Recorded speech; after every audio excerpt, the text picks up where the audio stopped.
Welcome to Sunday morning at South Brandon Worship Center. Amen. You may be seated. We've been talking about the building blocks to a healthy home, to a healthy family, the building blocks to a healthy life. And we began with the cornerstone of love. We can't live without love. And the other three foundational blocks of respect and trust and forgiveness. And a couple weeks ago, we talked about the building block of joy. Amen. Wasn't that fun service? Yes. We didn't just preach about it. We experienced it. We experienced joy. And so today, I want to talk to you about the building block of rest. Now, for most of us, when we think about rest, we think about sleep. So I decided to bring my favorite pillow with me. And as I brought it into the worship center today, a good friend of mine named Rob said, "Hey, did you bring one for me as well?" And I said, "No, but Rob, I'm going to let you borrow it. So come here. Come here, Rob. Come on. This is truly the softest pillow in the world. So come up here, Rob. All right. Lay down. Right here. I want them to see your face. Put your head right here on that pillow. Now you tell me, is that not the softest pillow you've ever felt in your life? It is, isn't it? Isn't that awesome? That is an heirloom. Stay right there, Rob. That is an heirloom in our family. Now, I know that pillow is at least 50 years old, because I'm 52. And whenever I go to my grandmother's house, I'd always ask for a feather pillow. Now, I don't know if they even make them anymore.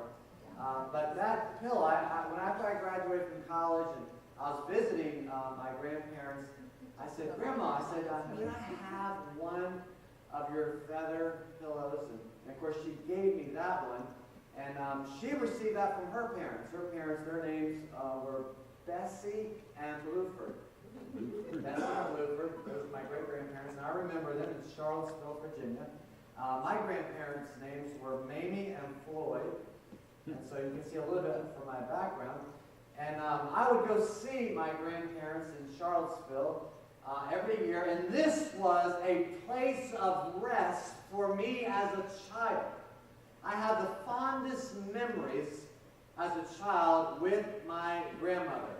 I called her Granny. I don't know if any of y'all else called your grandmother Granny. But in this place of rest at my grandmother's house, I felt safe. I felt like, it didn't matter what I did, she was going to love me. I could do no wrong. And I want you to know, I was a very rambunctious child, to say it nicely. But I would never known it by the way my granny loved me. And I just remember the best sleep at my grandmother's house. Now these were single beds.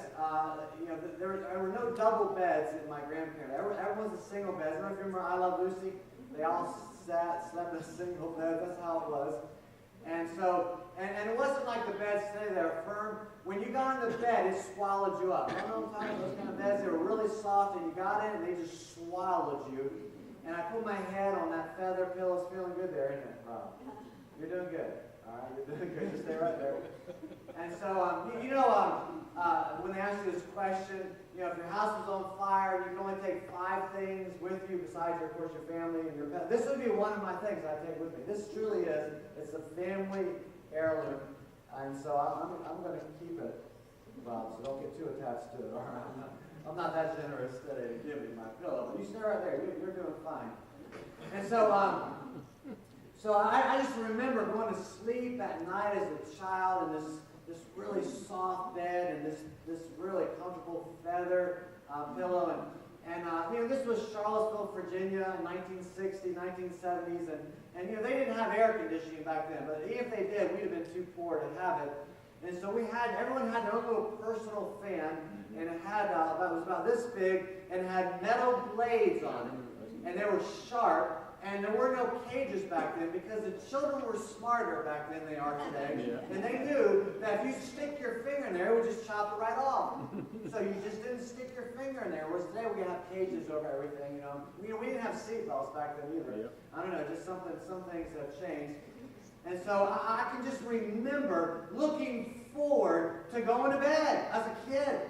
and sleeping in this very comfortable bed and this very comfortable pillow. And one of those reasons is because, I had to work really hard for my dinner. I remember my grandma's house. I would go into the garden and I would have to do the weeding and other things.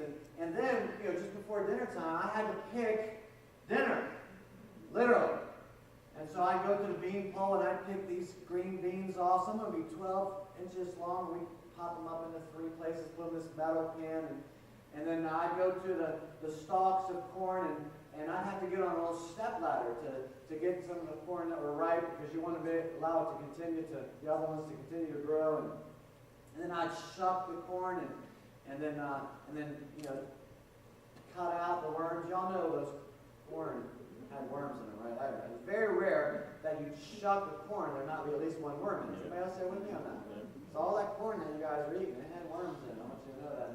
And I'd go out into the garden and I would pick up cucumbers or squash. I'd go into the watermelon patch and I'd look for the sweetest watermelon. And so it was hard work. And then my grandmother, she would go get the chicken. That was a little much for me. When my mother said to me, when I did things that weren't so pleasant, so good, I'm going to wring your neck, I really understood what she was saying. People today, they don't know, but I understood. I was in trouble when my mother said that to me. So my grandmother, she'd get the chicken and she'd put it to sleep. And she'd feather it. And listen, I want to tell you something. Kentucky Fried Chicken couldn't hold a candle to my granny's fried chicken. That's right. Okay, first of all, the grease came from a metal tin that was on the stove. That's right. All right? And I don't know why we all didn't die of bacterial infection back then. But she used the same grease over and over and over again. I mean, as long as I can remember, it's this pan of grease, and you're doing good down there, Rob. Just stay with me here.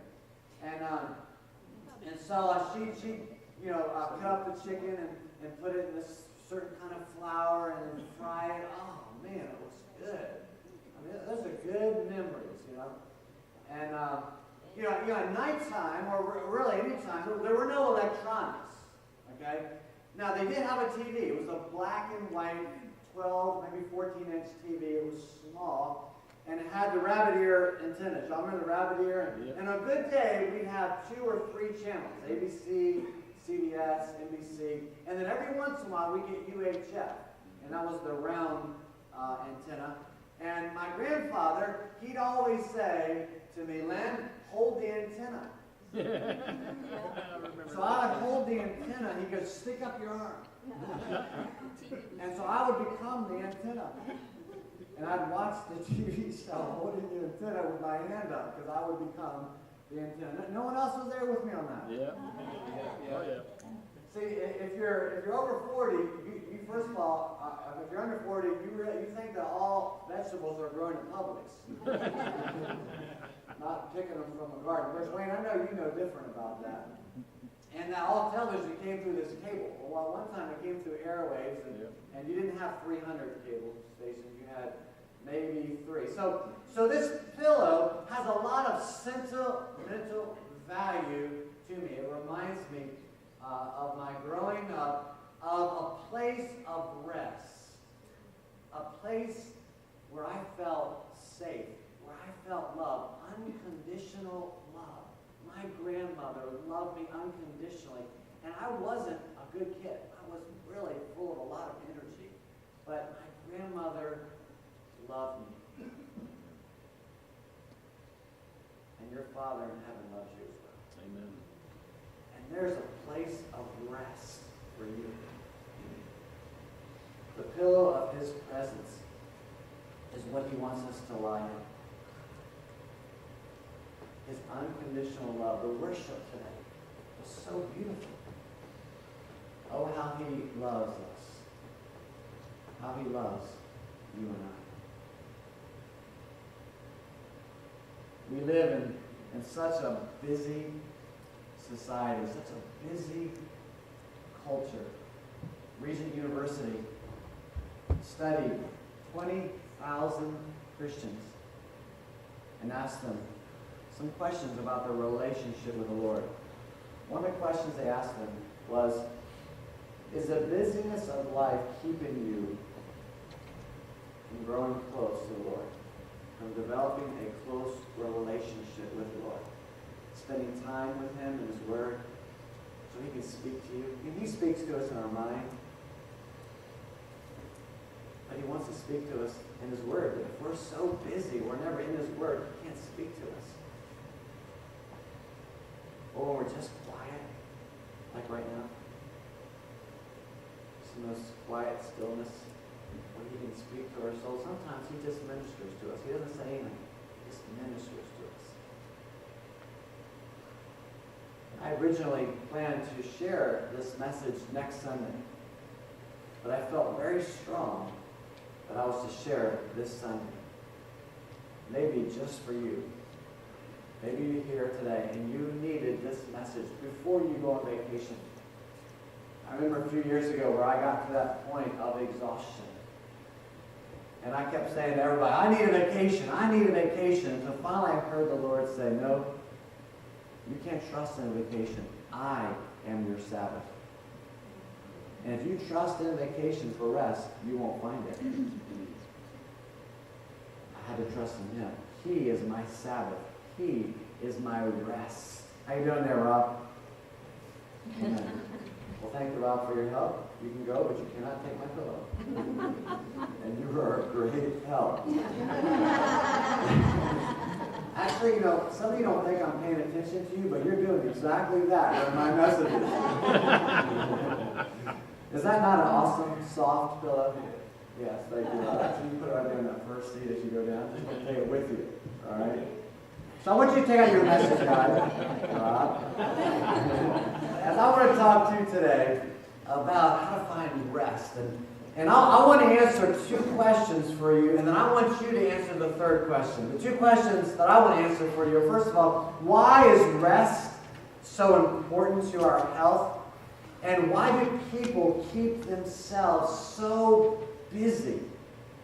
And then the question that I want you to answer for yourself is what are the specific changes that I need to make in order to enter into the rest of the Lord, the Lord's rest.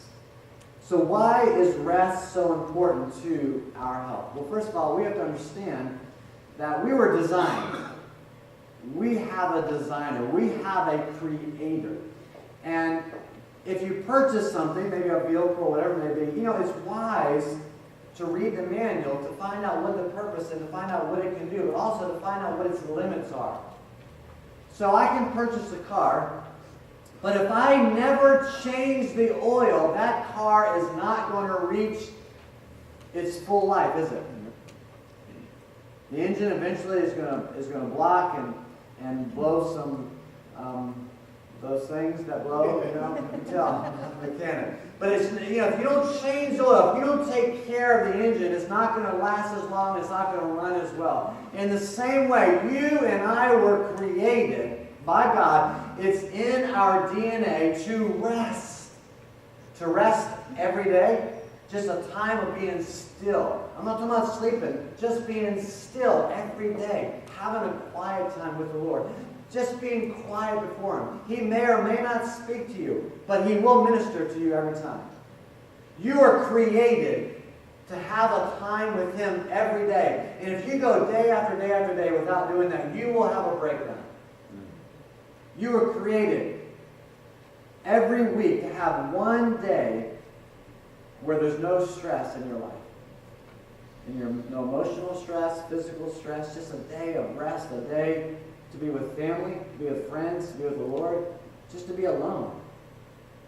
It's in your DNA. It's in your physical DNA. It's in your emotional DNA. It's in your spiritual DNA. It's how God created you. You were designed to have periods of rest. And when you don't follow the plans of the Lord, the design of the Lord, you will have a breakdown, a physical breakdown, an emotional breakdown, or a mental breakdown. But you're going to have some kind of a breakdown if you just keep going and you don't rest in the Lord. Mark chapter 2, verse 27, Jesus said, the Sabbath, the day of rest, was made for man, not man for the Sabbath. The Sabbath had become this legalistic thing that was a burden. And Jesus said, no, you've completely missed the whole idea of what Sabbath is. The Sabbath is your Father in heaven's gift to you as a day of rest, of restoration. Exodus 20, verses 8 and 9. The Lord commanded, remember the Sabbath day by keeping it holy. Do you know that the word that is used most to describe you in the New Testament is agios, which is the word holy? We translate it as saints, but it actually means holy ones. So the word holy means to keep oneself pure, undefiled, to be separate from the world for a special use or a special purpose. And God said to take one day a week and to separate it from the other days as a special day to be with me, to be with the Lord, and to be with family, to be with friends, a time of recreation. A holy day, where we get the word holiday. So remember the Sabbath day by keeping it holy. 6 days you shall labor, you shall work, and do all of your work. But the seventh day is a Sabbath to the Lord your God. Now, for the Israelites, for the Jews, the seventh day was Saturday. But not everyone can take Saturday or Sunday as a Sabbath day. Hospitals cannot close on the weekends. So the principle that we see in this scripture is that there needs to be one day a week in your life that is holy. That is a holiday, a holy day. A day that is set apart from the other 6 days. A day where you are quiet in your spirit with the Lord. A day that you are quiet in your soul. Where there's no stress, there's no worry. It's not the time to catch up with your bills. It's a time to be quiet. God created you that way. So it doesn't have to be on Saturday or Sunday. For me, it's Friday. That is my holy day. That's my holiday, my time that's been separate to be with the Lord, to be with family, to be with friends, just to be quiet. And look what he says. This is the Lord speaking here. On this Sabbath day, you shall not do, what's the next word? Any work. Now, for some people, what would be work would be pleasure to someone else. It'd be relaxing. So we cannot judge another man based on how they choose to Sabbath, because we're going to Sabbath differently. You need to find how you best worship. But this wasn't a suggestion. This isn't an option. This isn't an elective course. This isn't just a good idea that God is saying. This is the fourth commandment. He is listing the 10 commandments in this passage, and this is the fourth commandment. And it hasn't changed. God didn't change his mind and say, oh, well, that was just for the Israelites, that was just the law. No, there is a principle in our DNA, in our design, that we need one day as a holiday a week just to rest in the Lord. In Exodus 33, 13 through 14, the Israelites had been enslaved by the Egyptians for 400 years, and they hadn't had a Sabbath rest. They worked sun up to sundown 7 days a week, and they were a weary people. They were tired. They were exhausted. They were a lot like we are today. It's really interesting. In that place of rest that I talked to you about at my grandparents' house, she had no dishwasher. She had no dryer. And she had a wash machine, but it didn't work very well. I saw her wash a lot of the clothes herself. Had a washing board, and she put it outside on a line. But it seemed like back then we had more time than today when we have dishwashers and washing machines and dryers and microwaves and everything. What's happened to us? We become busy. So Moses said to the Lord, teach me your ways, so I may know you. This is Moses praying to the Lord. Teach me your ways, so I may know you and continue to find favor with you. In other words, to come under God's blessing. Where is He pouring out the blessing? That's to find the favor of the Lord. We need to go where the favor is flowing. Not to say, oh God, I'm over here, now bless me. That's what most of us do, right? We're like, here I am, God, now bless me. No, you need to find out where is the favor of the Lord pouring. And the favor of the Lord pours on those who take a holy day, a Sabbath day of rest. He will pour out His favor upon you. He will restore you and refresh you in your body, soul, and spirit. And so the Lord replied, okay, you've asked me a question. You want to know where my favor is? Well, let me tell you where it is. It's in my presence. My presence will go with you, and then I will give you rest. See, rest is found in the presence of the Lord. It's not found anywhere else. It's not found in vacations. Listen, I'm all for vacation, but I got to know what a vacation is for. And I definitely can't leave the Lord out of my vacation. Several years ago, I could not have preached this message to you. I would not have felt qualified. See, I had believed a lie. When I was growing up, my father had died when I was 7, but my stepfather raised me, and he worked 3 jobs. He worked as a full-time job as a mailman, and he had 2 other part-time jobs, one at the University of Maryland, and then one at what would today be a putt-putt. Back then they were called miniature golf.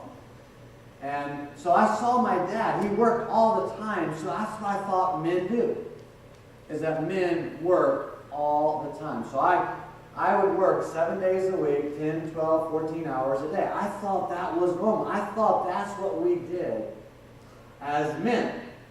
And I got to a place of exhaustion and of burnout because I wasn't following God's design.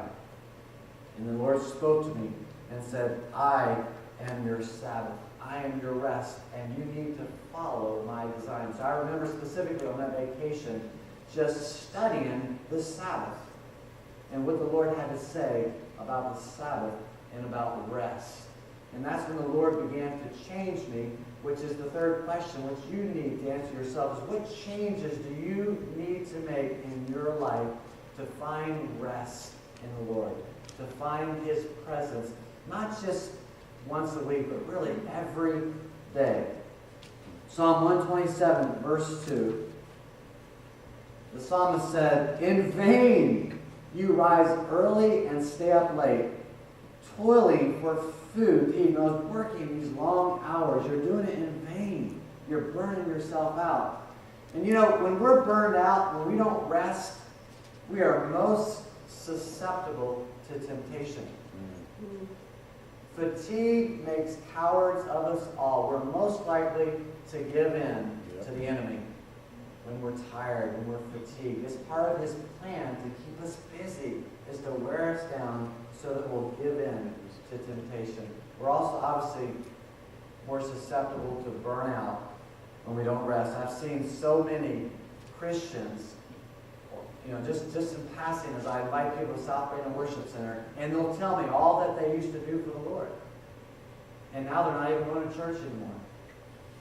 Because we were so busy doing things for the Lord that we weren't resting in His presence. We weren't tapped into the source of His power and His anointing and His love. And so it's amazing how many strong believers aren't in church today. Because they got themselves to a point where they burned out. And they became frustrated. They became callous. They became cynical. So Psalm 127:2, in vain you rise early and stay up late, toiling for food to eat, for God grants sleep, God grants rest to those that He loves. I read this quote and it really grabbed my attention. Most Americans sleep much less than they should. Over an hour less than how God created us is what they determine. This leads to chronic pain, to depression, to digestion problems, heart problems, sickness, due to an immunity deficiency. Why? Because we are not giving the body adequate time to rest, recover, and recuperate. I was like, wow, that is so true.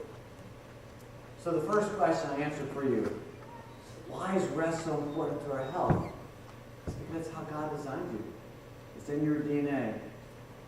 The Sabbath is not just a good idea, it's God's idea. And it's not just once a week. Every day there needs to be a time of rest in your life. A quiet time with the Lord. A quiet time, just to be still. Not to always have electronics going. The second question I want to answer for you is, why do people keep themselves so busy? We have all these appliances that do everything for us. Why are we so busy? Well, I thought about it for a little bit, and I came to the conclusion that for most of us, we're one of three people. We're forgetters, performers, or we're strivers. So you decide which of these you are. Forgetters, these are people who are doing all that they can to try to forget about their pain, their feelings of rejection. They had a traumatic childhood, or they had some trauma in their life. And so they're just trying to forget. They don't want to be still long enough to realize how much pain they're really in. So this would be a description. This would be a sign that you may be a forgetter. You work long hours, but then you come home and you work again. You're always on the go. Something is always playing, either the TV, radio, music, but there's something always on in the background. It's never quiet. You're afraid to slow down. You're afraid to be alone. You're afraid to feel. And often forgetters will turn to physical passions in order to help them forget their pain. It may be drugs, legal or illegal, alcohol, food, sex, but they'll turn to some kind of physical passion in order to help them to forget their pain. The second category of people that I think keep them busy would be what I would call the performers, or these are people pleasers. They perform to gain love, acceptance, and approval, and it's rooted in how they were raised. It comes from their parents, and their parents got it from their parents. So this is a sign that you may be a performer or a people pleaser. As a child, your parents only showed you love and affirmation when you performed well enough to earn it. You got good grades, you did well as an athlete or music, whatever it was of value to them, and you did it well, that's when you received quote-unquote love. Now, as an adult, whenever you feel insecure, or whenever you feel unloved, lonely, or just empty inside, you perform well for others in order to gain love, acceptance, and approval. Because that's what worked for you as a child, and that's what you turn to as an adult. And so you keep yourself busy performing for others. The third category or group of people that I believe keep themselves busy is one that I can really identify with. And these are the strivers, or the overachievers. These are the people who are always trying to prove something to someone else. So this would be a sign that you are a striver.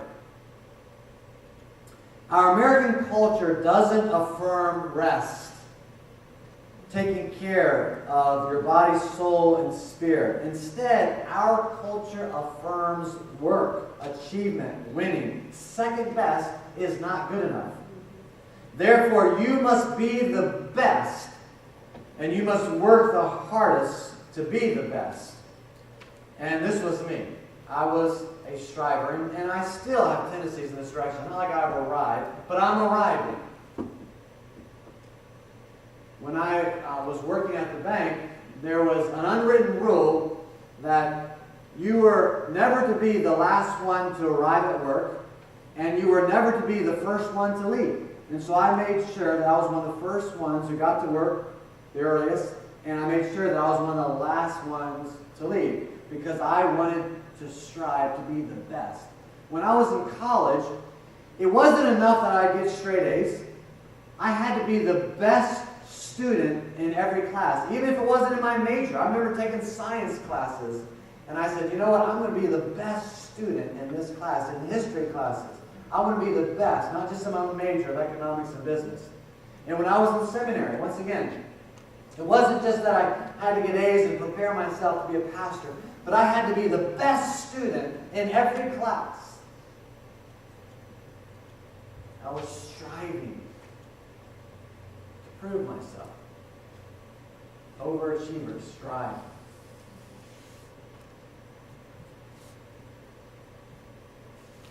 So which of these are you? Maybe you are at that place of rest. But I'd say for many of us, we're one of these three. We're either forgetters, we have a lot of pain, a lot of trauma in our life, we just want to forget. We won't be still long enough to remember. Well, I want to tell you something. You need to be still long enough for God to heal you. Some, you're performers, you're people pleasers. When you're feeling low, whatever, you got to find someone to please. And they meet that need temporarily. Others of you are strivers, you're overachievers. You're always trying to prove yourself. But you need to find rest. So the third question, I'm not going to answer for you.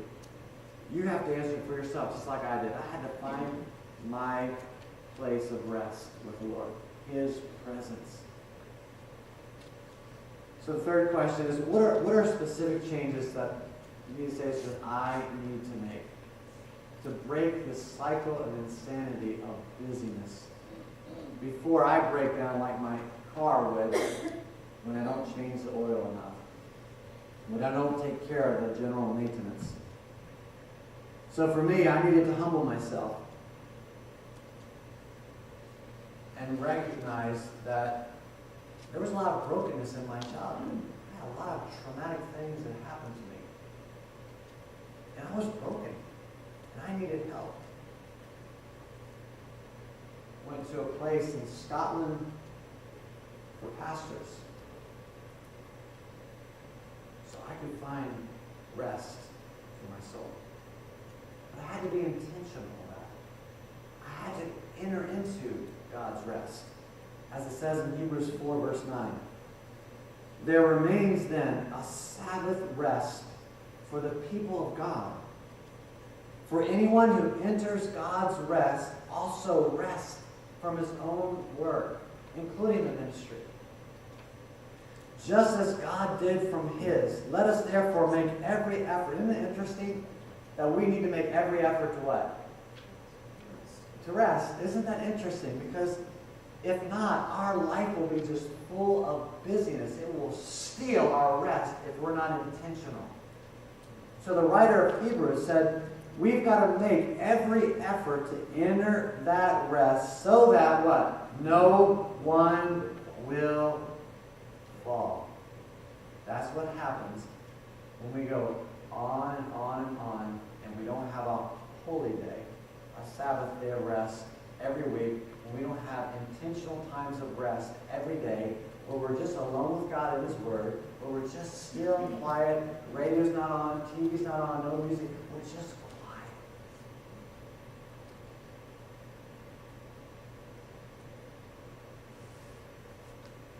Quiet has become uncomfortable for us.